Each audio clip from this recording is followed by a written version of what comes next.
Gamma V. Well, let's just end this here. World 3 is looking to be like a bitch. I mean a beach. Yeah, because they gotta make a joke with bitch and beach and how similar they sound. Anyway, peer pressure. Obviously, or play on words with peer pressure. Oh, thank God. I thought I was gonna crash again! Coconuts are falling, and let me guess. Wow, that must be one deadly coconut. It smacks Mario's head so hard that it knocks him out, and I don't think that's the best way to start off your level. Like, as soon as, well, the Koopa kicks his shell, you gotta react. And what the hell? These are deadly dolphins. These aren't just any dolphins. They're dangerous dolphins. Yeah, some more digging around with ASM or a hex editor must have been done to make those dolphins deadly dolphins. That's the only thing that's different between, well, any of those and any other dolphin you usually see. They actually hurt you. Yeah, must have been some digging around with a hex editor or whatever. Change one little RAM address or ROM address or whatever, and now all of a sudden, dolphin's dangerous. I think that's how you do those things. I think. I don't know, but I think. I've never done it. And not like I need to do it. But still, I think that's the case. And now let's just get to... Okay, things are stepping up a bit, thankfully. You got those deadly dolphins jumping around, and they could hurt! You just need to be careful enough to not actually... And, oh, we got what was in there. Not like it was important anyways, just one coin. I don't know of any places to farm lives, so I guess the coins are more important here, but still. Not like I lose many lives. And now, are we gonna end the level soon, or... Okay, knock your ass out. Okay, can I...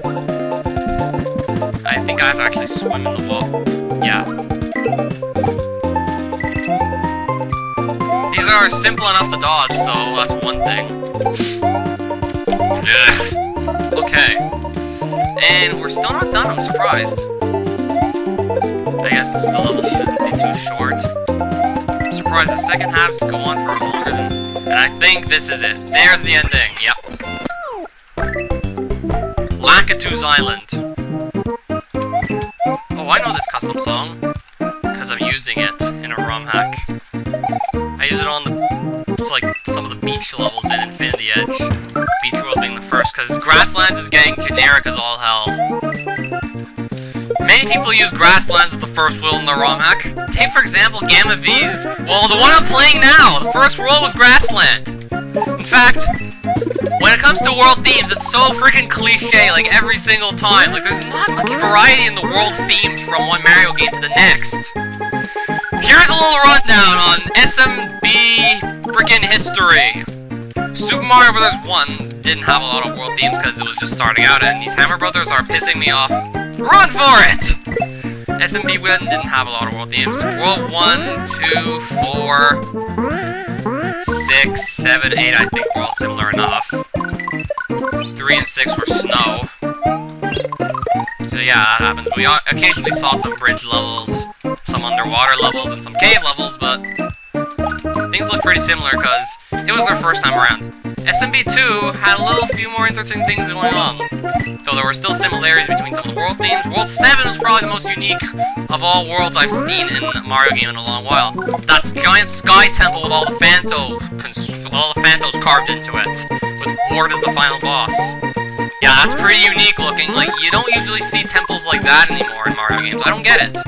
Super Mario Bros. 3 starts with World 1 as a grassland. Of course. World 2's a... Wait. Gamma V, you did it again. How does one forget to frickin' put the right edge on their frickin' platform? If you could do it almost every other time, how the hell do you forget this? It's twice now in this hack, and I don't know how many times it happened in Starlight Island Adventure. Probably twice. I don't know how you forget those things. If you could do everything else right, I don't know. Did your brain fart in those two places? That's the only explanation I could think of. And now, where were we? We were talking about world themes in various official Mario games. World 3 is water. Ocean Commotion. Nice, they rhyme. Damn damn, it took water. Well, World 3's water. World 4, everything's big. And I don't think I've ever seen any other Mario game do that. World 5 is sky, World 6 is ice, World 7 is pipe maze. Another unique world theme that should probably be coming back, hopefully, in another newer Mario game. World 8, darkness. Traditional. That's pretty much like a staple. It has to end in a dark fire world. Super Mario World, that was pretty mixed up. Yoshi's Island, Grasslands, Donut Plains, more Grasslands, Vanilla Dome, Cave. Twin Bridges, well, bridges, Forest of Illusions, Forest, Chocolate Island is mountains and more grassish stuff. Valley of Bowser is another cave. And Star World and Special World are just mixes up, mix and mash up of other previous world themes. And then there's, like, Yoshi's Island, like, let's just go on with the even newer Mario games. New Super Mario Brothers! Yeah, that one on the DS. Don't confuse it with the one on the Wii, because Wii is in the title of the one I'm going to talk about later. World 1 of New Super Mario Brothers DS, Grassland. World 2, Desert. World 3, I think it was water. World 4, Jungle with poison water. Or just jungle. World 5, Ice. World 6, Mountains. World 7, Sky. World 8, Dark. New Super Mario Bros. Wii, I think, follows this similar... What the hell am I supposed to do to get that key besides find a switch? A P-switch. Well, if we find a P-switch, then we can get the secret exit. Yep, simple enough. And in New Super Mario Bros. Wii, World 1 is Grassland. I tell you, Grassland is so cliche. That's why I try as hard as I can to avoid making a grassland for the first world, Infinity Edge, and I made a beach. World 2 of New Super Mario Bros. Wii is a desert. Grass and desert. They follow the same freaking pattern, all these Mario games. World 3 is, well, that's the ice world. World 4 is water. World 5 is, what was World 5 again? I'm trying to think here. World 5 was, oh, it was the jungle. World 6 is the mountain. World 7 is the sky. World 8 is darkness yet again. World 9 is a mishmash of, like, each of those worlds. So yeah, they follow things pretty similar. I didn't even see any different world types. They just took all the same previous world types from New Super Mario Bros. DS and for Wii. They just mixed the order of them up. I tell you, they really gotta look in other places to create really unique things. The unique world types is not something you're gonna expect to see in an official Mario platformer. So yeah, that's maybe part of the reason I wanted to go on to this. Create some weird, unique world types. Way the M, I think, did things pretty differently. Sort of, I don't know. Infinity Edge is sort of different. I definitely want to have a Ruins world, or Sky Ruins in a future remake. Yeah, Ruins in the Sky would be so badass. Or just the Sky World, because I haven't even gotten to that yet. Or a world inside an entire temple. That could be epic, if it's done right. Probably gonna have a lot of levels that go dark if I ever make an entire world inside it. I really should make an entire world inside a temple one of these days. Except I don't know what I'll name the temple if I build the entire world based on it. Man, these Hammer Brothers were kicking my ass, because, well, it's one of the gayest enemies in the history of the freaking game. I hope I don't see any more of them, because I'll actually die. I may actually die from them. Most of the challenges coming from the freaking gay-ass Hammer Bros. The gayest enemy of all. Mushroom. Oh, just a vine. I don't want. And there's that asshole again. What should we do? Just jump over and hope we. Oh crap! We landed in between the two, and that's one of my few deaths in the entire hack, though. We're at a midpoint, so hell. I landed right in between the two Hammer Brothers. I was screwed there. Two Hammer Brothers with... Yeah, just one of them's giving me enough trouble. Just imagine two of them, and wow, I dodged them both without even trying. So that worked pretty well. Yeah, two Hammer Brothers. You're pretty much screwed there. I don't know what you're gonna do to cross those. And I really don't want to take a hit, considering, well... Okay, that wasn't as miraculous as before, but still. And I really should... She really doesn't want you getting all the dragon coins if you haven't found the switches, I can see. Now we go to Sunset Shoreline. With good pallets. And, well, sunset. And then are those dolphins that were mutated by some digging around with the hex editor to make them dangerous to the touch. Well, at least they're simple enough to dodge. Even easier now that I have a freaking cape to glide. I could even fly over this level if she didn't nerf the cape. Well, I'm at least gonna try and find out if Gamma V nerfed this cape or not. I don't remember if she did or if she didn't. I don't think she did in Starlight Island Adventure. I don't think she made the cape weaker so you can freaking fly over everything. It should probably be a staple and nerf the cape. Or not use it at all. Well, I'll take this feather. That way if I get hit, I want to see if I can fly over, like, the level. If she didn't nerf this. But I can't get enough of a... Yes, we can, actually. I got the running boost and figured out, yep, cape isn't nerfed here. I don't think it was nerfed in the other game, like made weaker so that you couldn't fly over everything in Starlight Island Adventure, and no, she did not do it here, as you just saw. You could literally just fly over entire levels doing this. That would be the cheap man's way out. The real way of doing it is to actually play the level, not just fly over it. Well, sometimes you have to fly over it. On Mario World, I had no choice but to fly over the levels. It was freaking ridiculous what kind of time frames they were expecting you to do all those things in. You didn't have enough time to actually play the level legit. Well, if you tried to rush it, you usually got killed by a random projectile that's way beyond your control. But if you take your time, which is the best strategy when random projectiles are kings, then you run out of time. You're fucked either way unless you fly over the level. I'm not kidding, I actually had to deal with something like that. But at least that's way behind us. And now we're in Pete Pelican's fort. Better place a safe state just in case if it crashes. And I'm pretty sure those are more deadly dolphins. Or whatever those are supposed to be. There might be a whole new sprite. I couldn't care less as long as I'm not... Okay, this is actually a pretty tricky jump for someone who hasn't gotten the green switch yet. For someone who has, it's much easier.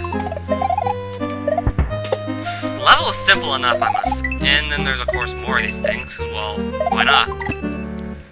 Yep, 2 more.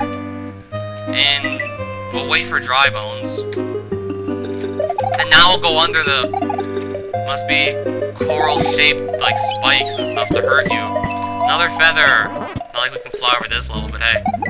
Underwater. Unique. And it looks like Ludwig's castle in the sense of how it's built with blocks, solid blocks, rock background, and everything else outside is black. All this huge black area you can't touch. Yup, reminds me of Ludwig's castle, except that wasn't underwater, but this is. So that'll probably just be a longer section to repeat because, well, it's all underwater. Hurry up! Okay, that worked. And then there's probably Pete Pelican waiting in that pipe, or in the boss door near that pipe. Or a few other things, and then the boss. Yep. Pete Pelican, I shall kick your ass, and if the game crashes, I'm loading this state. I don't care. This should be simple. Wait, I did not expect that. It's custom bosses that usually kick my ass, because, well, I don't see their freaking attack patterns coming. They have the most erratic... Freaking custom bosses have the most erratic attack patterns ever. Makes it almost impossible to guess what's gonna happen next. It's freaking annoying, these custom bosses. Like, do people actually try and put effort into these, or they just get them from somewhere else? So yeah, sometimes it's just the same custom boss over and over again, because people usually don't have the knowledge or the know-how to actually make custom bosses. And when custom bosses are made, some of them are just broken. Sometimes random number generators not working in your favor could completely screw over your battle, no matter how much skill you put into the battle. I'm not even kidding. If you get unlucky with a random number generator in a boss battle, and there's a time limit, you're gonna run out of time. It's possible. No matter how hard you try, no matter how many save states you use even. You still lose! Well, I think this is gonna go better, because, well, now I'm actually expecting what Pete Pelican's gonna do. I'm actually expecting what it's supposed to do. It's gonna shoot freaking things. But of course, it moves around it. Oh, I shot it with fire, which must have dealt damage to it, so now it's dead. And... oh, good, it didn't crash. But now we have to play another level. Ghastly Galleon! Which looks like an overwater version of the sunken ghost ship. Until it goes underwater, because, well, why not? Or we could have a whole shipwreck as a world. Not just one level, but make the entire world a shipwreck! You really gotta think outside the box. Considering, well, official Mario platformers don't. Why not build an entire ship, or just make that one huge level as some sort of crazy gateway to a secret world? I don't know. I have all these great ideas, yet I don't see myself getting to them, because, well, okay, there's the switch. So it's definitely going to be confusing because of the whole ghost house aspect. So now I got not get hit, which should be simple enough, I think. Now what am I going to... let me just bring the switch backwards. Turn back on that background layer so I can actually see where I'm going. Don't want to make the whole ground invisible. Now I just gotta... okay, the P-switch is gone. Sprite memory error, I guess? Yep. Yeah, sprite memory error. You can't see the P-switch at all. But we're gonna go in the pipe and... wait a minute.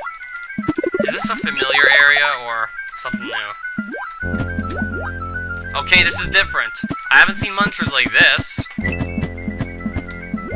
I have not seen this area. So where am I supposed to go here? I don't think this could possibly get as confusing as the Valley, Fortress of Valley. I wouldn't want to find out that it could. And yeah, you need a blue switch. You need that blue switch to get to that gray switch. Because, well, I'm gonna go in there. I'm gonna go where the munchers are. But without the blue switch, I can't. Because, well, the gray switch is being blocked off by these sorts of blocks, which you can only turn into coins with the blue switch, and hey, sprite memory error. Drop the switch and wait it out. There's freaking Eries everywhere. Now hit the silver switch to go in the warp pipe and end up in another room. I think I'm on the right track here, and oh, this is gonna be tricky to grab. Yep. I'm probably going to need this anyway. At least these puzzles are simple, easy enough to figure out. Wait, what the hell do I do here? At least these are simple enough to figure out. Whenever you see a switch, grab it. And whenever the switch opens up, go there. And Akiti's, on the other hand, some of the switches, whatever they did open up, just led you into that, well, into that endless loop. And I don't even need the switch, but I get a free mushroom from it. Thank you, Gamma V. And let's just get out of this bonus room before I waste too much time, because 21 lives is plenty. Claw Grip's Castle. Hope it doesn't crash. Nice, transparent water. Cool. Why have I not done this more often? Why am I not doing these things more often, rather than doing what I usually do? Like forgetting about the water. Because honestly, this could be good for something. And yeah, original game music. Yeah, that's actually gonna be a thing, according to Gamma V. She did want to keep something from the original game for whatever reason, and she chose this castle theme. Yeah, all the graphics, but for custom music, she wanted to keep one original piece, and it was the castle theme from Super Mario World. Well, yeah, it's castle theme. And now let's just get in here. Ta-da! And I'm really nervous as to what Claw Grip, or Claw Glip, however they would call him. Apparently he's called Claw Glip in the Super Mario 2 credits, but people call him Claw Grip. I don't know if maybe Claw Glip was a typo. I'd like to know. Now let's just get to the freaking Claw Grip or Claw Glip, however you say his name, really. With Moving Tide to make things more interesting than in the last room, because of course.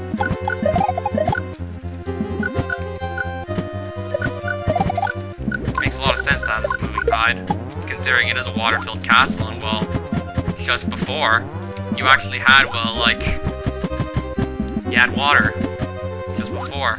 Except it wasn't moving, but now it's moving since layer 2. It's possible, so yeah.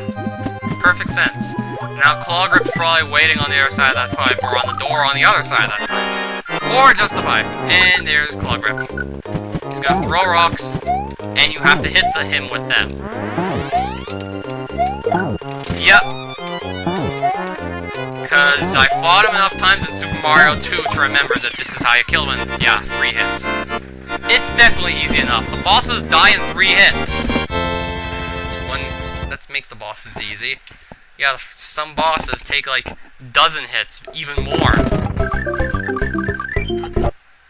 I want to go on the demo, but no. Any more I go on, I'm probably just gonna have to redo when I play the full hack. Honestly, I love this thing, except for the fact that you missed you made some pretty big cutoff by accident. I think your brain farted in both those places. Similar to what must have happened when you made Starlight Island Adventure. Oh, and Resnor's Fort could crash the game if you're unlucky enough. I don't know how that happens, it just... it can crash the game. So we're gonna end this on a positive note saying, this is still very well done. Easy, of course, I was expecting that, because, well, Starlight Island Adventure, I just breezed right through that. I ate it for breakfast. And this I'll probably be eating for breakfast at the very end, too. You got a few more interesting things going on here that are slightly different. The puzzles are definitely more simple to understand. Not like something Anikini would do. So yeah, and as for how well this hack is compared to others, I'm gonna have to do a huge assessment for every hack. I'm probably just gonna sit down and seriously think about it. I'm not recording. After having written the results table, I'm gonna put it up and just show you every conclusion I've drawn from, well, all these ROM hacks I've played. So, without further ado, I end this episode and see you. I'm gonna pick something else up after Kamek's Island. What? I'm probably actually gonna go download something else that's still in the C3 form, because, well, yeah, I've got my mind on something.